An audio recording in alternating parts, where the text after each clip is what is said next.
Du médecin qui jure de préserver la vie, au magistrat qui promet de dire le droit, le serment accompagne les plus hautes responsabilités. Devant Dieu, les mânes de nos ancêtres.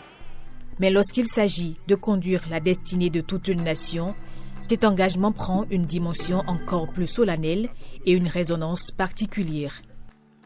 Mesdames, Messieurs, le serment est un engagement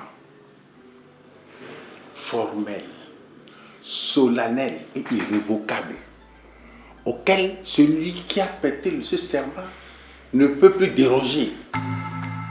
Je déclare du haut de cette tribune que non seulement je m'y suis préparé, mais j'affirme que je suis déjà prêt. Le serment constitue ainsi l'acte ultime qui consacre l'entrée en fonction du président de la République. Si les urnes lui confèrent la légitimité du pouvoir, la prestation de serment marque officiellement le passage du statut de président élu à celui de président en exercice. Et pour la prestation de serment, le Béninois est bien placé pour comprendre que le serment à prêter est celui qui est prévu dans la Constitution et par la Constitution. Nous avons déjà eu l'exemple où, pour des raisons qui lui sont personnelles, le président Mathieu Kérékou a sauté une phrase de la formule de serment et la Cour constitutionnelle a prononcé l'annulation de ce serment-là et a obligé le président Kérékou à prêter serment une deuxième fois. Au-delà du cérémonial, la prestation de serment apparaît comme un véritable pacte entre le président et le peuple. D'un côté, le chef de l'État prend des engagements et trace sa feuille de route. De l'autre, les citoyens observent, évaluent et jugent l'action menée au regard de leur réalité et de leurs attentes.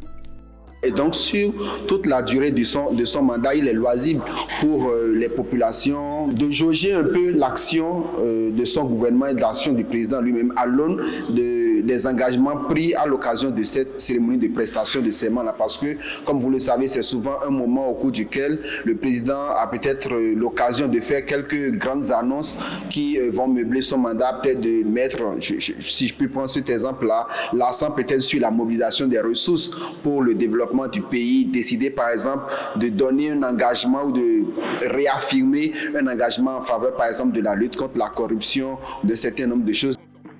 Et parce qu'il ne s'agit pas d'un simple rituel, le serment présidentiel engage juridiquement et moralement celui qui l'a prêté.